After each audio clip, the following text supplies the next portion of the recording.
कि एक होटल में, एक कैफ़े में सुलेमान अपने एक दोस्त के साथ, जो कोई लड़की थी, उस दोस्त के साथ वहाँ बैठ के चाय पी रहा था।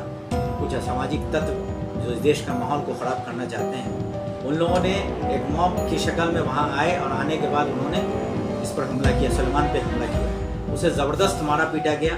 मारने पीटने के बाद लोगों का ये कहना है कि उसमें पवन वावस्कर करके वो भी उसका आरोपी है। अगर वो लड़के को बुलाया गया तो इससे साबित होता है कि कोई योजना बनाई गई होगी, योजना के तहत इस तरह की बात होगी। लड़का लड़की के साथ था या क्या था, इसके लिए कानून है। कानून के बाद मरने के बाद आप क्या कर सकेंगे? लड़का तो हकीकत को बता नहीं सकेगा। अगर लड़के के पक्षधर वहां होते तो लड़का इतना मार भी नहीं खा सकता। तो ये तो ऐसा लगता है कि आज गिरफ्तारी होगी, कल गवाह के अभाव में फिर मुजरिम छूट जाएंगे। महाराष्ट्र के जामनेर स्थित 21 वर्षीय सुलेमान रहीम पठान अपने परिवार के साथ मिलकर खेती किसानी का काम करता था। 12वीं पास होने के बाद वह पुलिस भर्ती की तैयारी भी कर रहा था। 11 अगस्त को सुलेमान अपने मित्र मंडली से मिलने जामना कैफे में गया था, पर उसे क्या मालूम था कि वह मॉब लिंचिंग का शिकार हो जाएगा।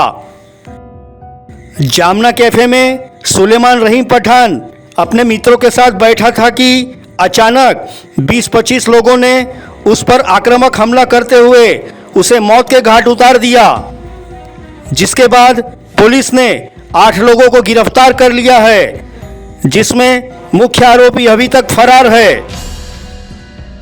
तो वहीं जामनेर में हुए इस हत्याकांड पर नाराजगी जताते हुए राष्ट्रवादी कांग्रेस पार्टी के महाराष्ट्र प्रदेश उपाध्यक्ष अफजल फारूक, वरिष्ठ नेता शब्बीर विद्रोही, पश्चिम नागपुर के अध्यक्ष एसबी अहमद एवं अब्दुल वहाब ने मिलकर मीडिया ब्रीफिंग में जामना हत्याकांड की जानकारी पत्रकारों के समक्ष विस्तार से साझा की। नागपुर से ground report Krishna Yadav. Channel के साथियों का मैं तहे दिल से इस्तकबाल करता हूँ, अभिनंदन करता हूँ। आपने सवाल उठाया कि जलगांव के अंदर में जो हुआ है उसके बारे में क्या प्रतिक्रिया है। मैं आपको थोड़ी सी कहानी बता दूं। पहले बहुत सारे चैनल्स के साथी या बहुत सारे व्यूअर्स को ये नहीं पता है कि हकीकत क्या है, क्योंकि गोदी मीडिया किसी को बताती नहीं है। मैं बताऊं कि 11 तारीख का ये वाक़या है। महाराष्ट्र के जलगांव ज़िले के तालुका जामनेर के एक छोटे से गाँव छोटी बेटावार, जो एक बहुत छोटा सा गाँव है, और उस गाँव में 3 परिवार मुस्लिम परिवार रहता है, और एक सदियों से, कई सालों से वो वहाँ रहते हैं, किसानी करते हैं, और बहुत अच्छा माहौल है वहाँ। हिंदू मुसलमान आपस में मिल के रहते हैं। लेकिन कुछ असामाजिक तत्व लगातार ये कोशिश कर रहे हैं, पूरे महाराष्ट्र के अंदर नहीं पूरे भारतवर्ष के अंदर में। डिटेल में हमारे शब्बीर भाई बताएंगे आपको। लेकिन उससे पहले मैं ये बता दूँ कि ये इनकी कई दिनों से कोशिश थी। उसी गाँव का एक अब्दुल रहीम साहब के एक परिवार का लड़का सुलेमान, जो कि अभी रिसेंटली उसने 12वीं की परीक्षा पास की है और पुलिस की तैयारी कर रहा था, उसके पास एक फ़ोन आता है 8 साढ़े 8 बजे कि आप जलगांव आइए फॉर्म भरने के लिए। वो अपने वालिद से, अपने पिताजी से आज्ञा लेकर वो जामनेर आता है, फॉर्म भरता है। फॉर्म भरने के बाद जब वो 12 बजे उसके जीजा शाहरुख खान साहब उससे कांटेक्ट करते हैं। उनसे थोड़ी देर पहले मेरी बात भी हुई है। शाहरुख खान साहब ने कहा कि 12 बजे से कोई फ़ोन नहीं काम कर रहा था, और ये खबर लगी जो वहाँ प्रत्यक्षदर्शी थे, उन्होंने बताया कि एक होटल में, एक कैफ़े में सुलेमान अपने एक दोस्त के साथ, जो कोई लड़की थी, उस दोस्त के साथ वहाँ बैठ के चाय पी रहा था। कुछ असामाजिक तत्व जो इस देश का माहौल को ख़राब करना चाहते हैं, उन लोगों ने एक मॉब की शक्ल में वहाँ आए और आने के बाद उन्होंने इस पर हमला किया, सुलेमान पे हमला किया। उसे ज़बरदस्त मारा पीटा गया। मारने पीटने के बाद लोगों का ये कहना है कि उसमें पवन वावस्कर करके वो भी उसका आरोपी है। पवन वावस्कर को अभी तक गिरफ्तार नहीं किया गया। फिर वो लोगों ने उठाकर इसको गाड़ी में भरकर लड़के को, सुलेमान को लेकर गए एक मंदिर परिसर में, वहाँ मारा पीटा, और वहाँ से ले जाने के बाद एक जगह और मारा पीटा, और चौथी जगह सबसे आखिर में उसके गाँव गए, छोटी बेटावार चौक पर गए, और वहाँ उस लड़के के साथ मारपीट हुई, सुलेमान के साथ। किसी ने उसके परिवार के लोगों को बताया कि आपके बेटे के साथ मारपीट हो रही है, तो उसके परिवार के सारे सदस्य, उसकी बहनें, उसके पिताजी, उसकी माँ, उसके सारे लोग वहाँ पहुँचे तो सलमान के साथ ज़बरदस्त मारपीट की जा रही थी। यहाँ तक ये बताया गया कि उनकी जीजा से जब मेरी बात हुई तो उन्होंने कहा कि बदन का कोई हिस्सा ऐसा नहीं बचा था जहाँ से लहू टपक ना रहा हो। सर पे मारा गया, कान से लहू टपक रहा था। इन लोगों ने बचाने की कोशिश की तो इनके साथ भी ऐसी ज़ोर ज़बरदस्ती की गई। मैं आपको ये बताना चाहता हूँ कि ये सारी घटना को घटे हुए आज 8 दिन हो गया, लेकिन सरकार ने आज तक ये 8 आरोपी के अलावा जो मुख्य आरोपी है पवन बावस्कर करे उसको आज तक गिरफ्तार नहीं किया गया। जब इन लोगों ने उसको ये कहा कि भाई पवन बावस्कर को गिरफ्तार करो, पुलिस ने ख़ास तौर से, तो वहाँ का जो पुलिस अधिकारी है उसने कहा कि तुम्हारे बोलने पर थोड़ी करेंगे, उसका मोबाइल का लोकेशन नहीं मिल रहा है। और मैं सीधे सीधे इस पे इल्ज़ाम लगाता हूँ वहाँ के MLA गिरीश महाजन पे। गिरीश महाजन ने अभी तक कोई भी इसमें आधिकारिक कोई सवालात नहीं उठाए।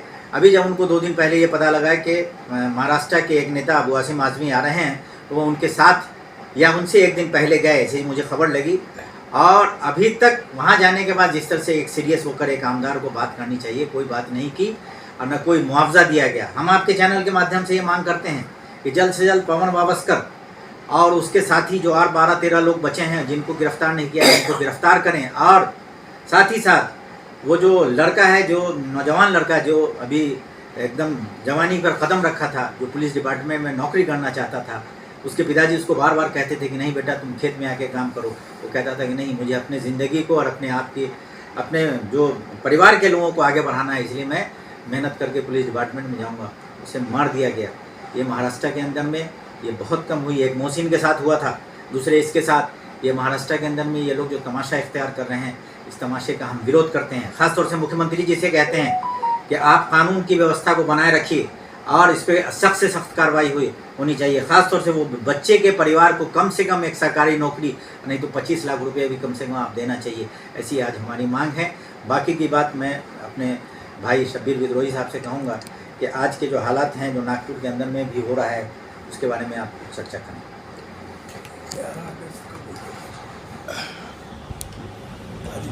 अभी मैं आपके चैनल और चैनल के दर्शकों का अभिवादन करता हूं। और बात छिड़ी है तो इसे आपके नज़र में या देश के उन लोगों के नज़र में लाना चाहता हूं जो शांति प्रिय है, जो शांति चाहते हैं, जो संविधान को मानते हैं, जो संविधान पर चलना चाहते हैं, जो भारत की गरिमा को बचाना चाहते हैं, जो भारत की भारतीयता पर अपने आप को रोकना चाहते हैं, जो भारत में मानवता को एक दर्शन के रूप में देख रहे हों, इंसानियत का जो सेवा कर रहे हों, उनके लिए ये बात है। कारण ये है कि आज जो माहौल बिगड़ा हुआ है, माहौल ये बिगड़ता जा रहा है, सुधार होने की कोई लक्षण नहीं दिखाई दे रहे हैं। और ऐसा लगता है कि इस माहौल को बिगाड़ने के लिए सरकार खुद प्रोत्साहित कर रही है। आप कहेंगे कि सरकार कैसे प्रोत्साहित कर रही है, तो मेरा ये कहना है कि शायद उनको लगता है कि इन फसादात के कारण वोटों का ध्रुवीकरण होता है और हमारी सरकार आती है। वो सरकार के लिए भी अत्याचार को जो है बढ़ावा दे रहे हैं। अब वो, जबकि अत्याचार को रोकना सरकार का कार्य होता है, मगर अब तो ऐसा दिखाई देता है कि जिस तरीके से अंधेरपुर नगरी चौपट राजा, टके शेर भाजी टके शेर खाजा, ये अंधेरपुर की नगरी जैसे राज हो गया है। यहाँ तो क्या कहा जाए, कौन क्या कब क्या बोलेगा, कैसे कब क्या हो जाएगा, इस सारी चीज़ों की कोई गारंटी नहीं है। अब आप ये बता दीजिए कि कानून भी तो बना है। अगर वो लड़के को बुलाया गया तो इससे साबित होता है कि कोई योजना बनाई गई होगी, योजना के तहत इस तरह की बात होगी। लड़का लड़की के साथ था या क्या था, इसके लिए कानून है। कानून के बाद मरने के बाद आप क्या कर सकेंगे? लड़का तो हकीकत को बता नहीं सकेगा। अगर लड़के के पक्षधर वहां होते तो लड़का इतना मार भी नहीं खा सकता है। तो ये तो ऐसा लगता है कि आज गिरफ्तारी होगी, कल गवाह के अभाव में फिर मुजरिम छूट जाएंगे। और आप जानते हैं, जब मुजरिम छूट के आते हैं और उनका इस्तकबाल होता है तो जुर्म बढ़ता जाता है। क्योंकि आज हम जुल्म रोकने के बजाय जुल्म के बढ़ने का मतलब यही होता है। अब आप ये ले लीजिए मालेगांव का, एक कहानी नहीं है, हकीकत है। मालेगांव के सारे मुजरिम छूट गए, तो फिर ये बताइए कि जांच कैसी थी? बिना मुजरिम के ही हुआ। मेरा ये नहीं कहना है कि ये मुजरिम थे कि नहीं थे, लेकिन इतने जांच के बाद भी बिना जुर्म के तो वो हुआ नहीं। बम अपने आप से तो आया नहीं होगा, फूटा नहीं होगा। ये क्या है? ये चीजें ये बताती है कि अब उस पर अदालत पर भी अगर हम कुछ कहें तो कल कहेंगे डिफॉर्मेशन बनता है, आप अदालत की अवहेलना करते हैं। हमारे सुप्रीम कोर्ट के जज भी कहा करते हैं कि अदालत से इंसाफ कहने का नाम नहीं है, इंसाफ दिखने का नाम है। इंसाफ होता हुआ दिखाई दे। यहाँ तो इंसाफ खाली लिखने का नाम है, दिखने का नाम नहीं रह गया है। तो ऐसी चीजों पर आज मैं एक अपील करना चाहूँगा, सरकार से अपील ये करूँगा कि जिसके परिवार में जो इकलौता बेटा था, कमाने वाला वही था, आज उस परिवार का जीवन यापन करने के साधन कैसे होंगे? या तो आप सरकारी नौकरी देंगे या ऐसा मुआवजा दें जिससे उसका भविष्य सुधर सके, क्योंकि वो तो वापस नहीं आ सकता, उसे वापस नहीं लाया जा सकता, लेकिन उसके परिवार के कष्ट को मिटाने की योजना तो बनाई जा सकती है। और यही नहीं, देखिए एक बात आ गई तो मैं बात कह देना चाहूँगा, इस देश में पार्शलिटी बहुत है,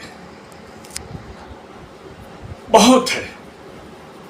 अभी एक बात कह दूं, जो इंटरनेशनल वर्ल्ड गेम स्कीम में नहीं है, जो खेल चेयर्स जो है वो खेलने का खेल नहीं है, लेकिन हमारे नागपुर की बच्ची जीत कर आई, मैं उसे मुबारकबाद दूंगा। सरकार ने उसे करोड़ों रुपया दिया, आपने अखबारों में पढ़ा। और एक मुस्लिम लड़की जो बॉक्सर, जो कि